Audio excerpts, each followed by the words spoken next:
김상곤 사회부총리 겸 교육부 장관 후보자가 바로 경기 교육감으로 재직하던 시절에 비서실장 정모 씨의 뇌물 사건이 불거집니다. 김상곤 후보자가 여기 있고요. 뒤에 있고요. 그리고 가운데 비서실장 정모 씨가 위치해 있습니다. 문제는 교육감이 쓸 수 있었던 업무 추진비가 있었는데 이 비서인 정모 씨의 재판의 진술을 보면 김상곤 교육감이 업무 추진비를 200만 원 이상 쓰기 때문에 교육감에게 해당됐던 업무 추진비가 상당히 부족했다. 그래서 비서실장 정모 씨는 당시 김상곤 교육감에게 업무 추진비가 교육감이 부족합니다 라고 보고를 하게 됩니다. 그런데 당시 김상곤 교육감은 업무 추진비 부족이라는 보고를 받고도 아무런 조치를 안 했습니다. 그러자 정모 씨가 후속 행동을 했는데 그것이 사단이 난 겁니다. 교육용 소프트웨어를 납품하는 납품업체의 사장 윤모 씨로부터 계약 연장에 실질적인 도움을 정모 비서실장이 주고 그 대가로 3,183만 원의 뇌물을 받습니다.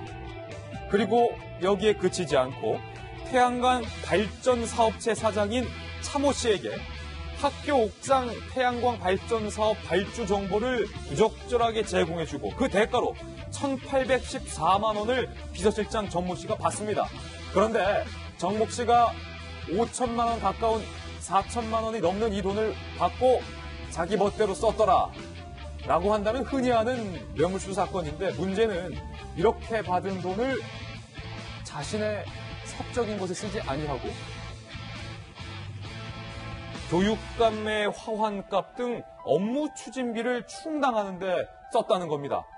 재판부도 이 희한한 뇌물 사건에 대해서 정모 씨가 뇌물을 받긴 받았지만 사적으로 뇌물을 유용하지 않았기 때문에 양형을 해주게 되는데 과연 문제는 당시 김상곤 교육감이 이 같은 부적절한 뇌물을 업무 추진비로 쓰는 것을 몰랐느냐라는 의문이 남는 대목입니다. 김구식 교수님, 이게 보통의 뇌물 사건과는 좀 다르네요? 그렇죠. 이미 이제 사건이 있었던 거기 때문에 한 번 더 여러 언론에 그 관심이 있었습니다만 어찌됐든 다시 교육부총리 후보자가 되면서 이제 청문회 과정에서 이제 해명이 필요한 부분인데요.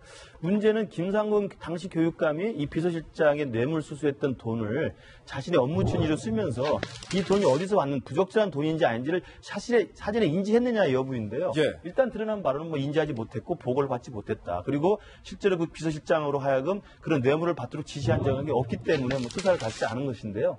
지금 우리 앵커께서 설명하신 것처럼 여러 가지 정황상 업무 추진비의 부족분을 때우기 위해서 비서실장이 자발적으로 알아서 업체로부터 뇌물을 받아서 그 돈을 충당했다는 건데 누가 봐도 두 분 사이에 이 업무 추진비에 대한 공감대가 있었으리라는 정황은 분명히 있어 보입니다. 예. 왜냐하면 업무 추진비 매달 쓰는 돈인데 이 돈이 부족했다는 상황은 알고 있지 않겠습니까? 보고를 받았기 때문에. 그런데 어느 날 갑자기 이 부족했던 업무 추진비가 뭐 부족하지 않게 쓰이고 있었다고 한다면 김상곤 당시 교육감이 그것을 사전에 알았든 알지 못했던 간에 그 내용의 상황에 대해서 알고 있었을 것 같아요. 그러니까 그런 부분에 대해서는 실제로 이 뇌물수수 사건에 직접적 관여를 했는지 안 했는지, 그다음에 사전에 인지했는지 안 했는지는 청문회 과정에서 소상히 밝혀야 될 부분 같고요.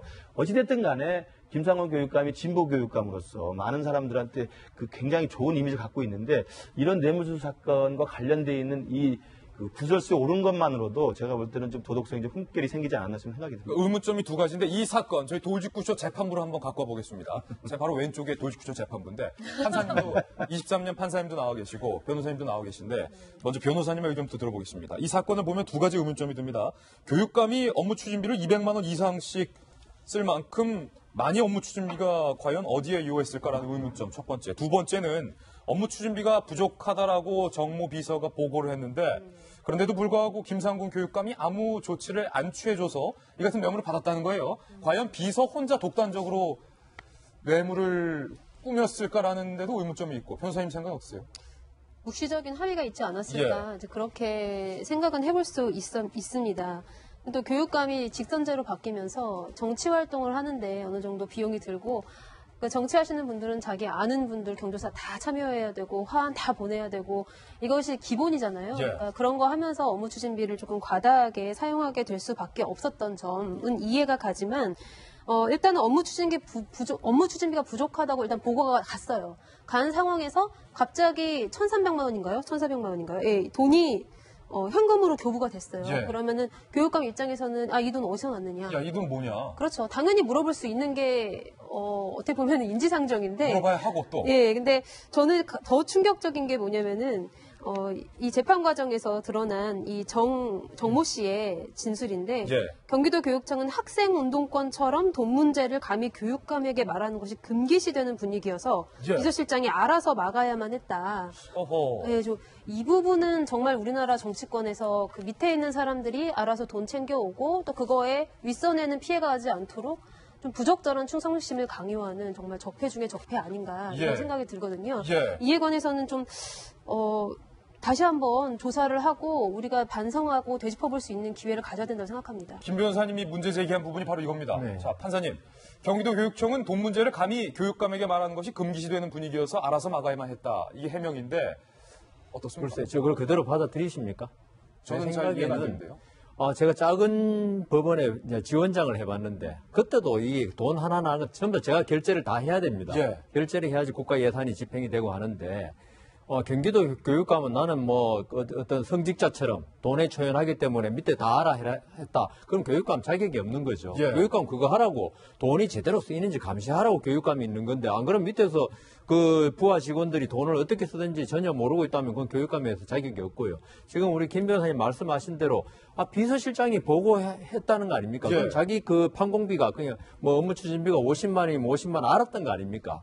그런데 자기 생각해 보면 한 달에 그 경기교육청 밑에 엄청난 직원이 있고 거기에 뭐 경조사 화환 보낸 것만 해도 한 달에 몇백만 원이 들 건데 그럼 그 돈 어디서 나냐? 당연히 물어봐야죠. 당연히 물어봐야 된다. 그걸 안 물어봤다는 거는 도저히 이거는 저는 납득이 안 가고요. 예. 그거는 뭐 진짜 나는 모른다. 김영삼 전 대통령이 돈에 전혀 관심이 없다는 것처럼 그러면 모르겠는데 그건 아니거든. 공무원이잖아요. 예. 그다음 두 번째.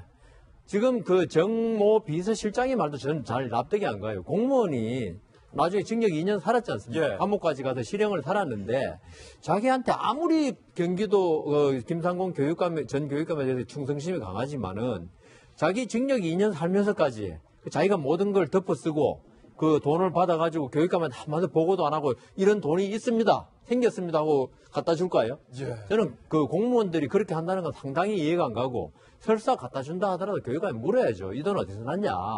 네? 그렇죠. 내 저기 예산으로는 그 업무 추진비가 50만 원 책정되는데 내가 보기에는 훨씬 많은 돈이 어디 났냐 물어봐야죠.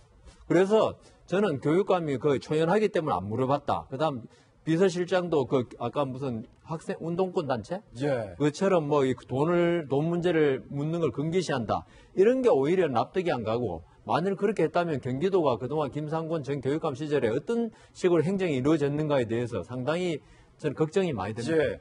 판사님 출신 변호사님도 그리고 현직 변호사님 두 분 다 이건 이해가 안 된다. 지금 김상곤 교육부 장관 후보자 같은 경우에는 석사 논문과 박사 논문 표절 문제가 지금 강하게 제기되고 있는데 마땅한 해명이 지금 안 나오고 있는 상황에서 지금 또 악재가 불거진 겁니다. 저는 뭐 법조인은 아니지만 이 사건을 딱 보니까 박근혜 대통령 생각이 나요. 박 대통령이 뭐라고 얘기합니까? 자기는 돈 한 푼 받은 적이 없는데 내 몰래 엮여가지고 재판을 받는다고 얘기를 하지 않았습니까? 사실 박근혜 대통령이 직접 받은 돈이 한 푼도 없습니다. 그렇지만 사실 제3자 뇌물이나 최순실과의 경제적으로 사실 공유관계가 있기 때문에 재판을 받고 있는데 이거는 공유관계 정도가 아니라 이 뇌물을 받은 데 대다수가 그 김상곤 교육감의 어떤 업무 추진비로 쓰였습니다. 예. 포함값이라든지 업무 추진비로. 그러면 그 잣대대로 그대로 하면 이거 같은 거 아니에요? 경제 공동체 아닙니까? 예. 그러니 어떻게 당시 수사할 때는 검찰 조사나 이런 데 조사도 받지 않고 재판도 받지 않고 나갔어요. 어떻게 같은 나라에서 이렇게 다른 잣대로 재판이 받고 수사가 이루어질 수 있는지 이해가 안 돼요. 예. 안 되거든요. 이거는 박근혜 대통령이 지금 조사받는 거와 같은 진으로 저는 봐야 된다고 생각합니다. 지금 저희들의 이 의혹에 대해서 동아일보 기자와 채널의 기자들이 김상곤 후보자의 출퇴근길에 매일 묻고 있는데 논문 표절도 그리고 이 의혹에 대해서도 해명을 내놓지 않고 있습니다. 국민들을 상대로 이 부분에 대한 해명을 해주시는 게 후보자의 당연한 자세라는 점 다시 한번 말씀드립니다.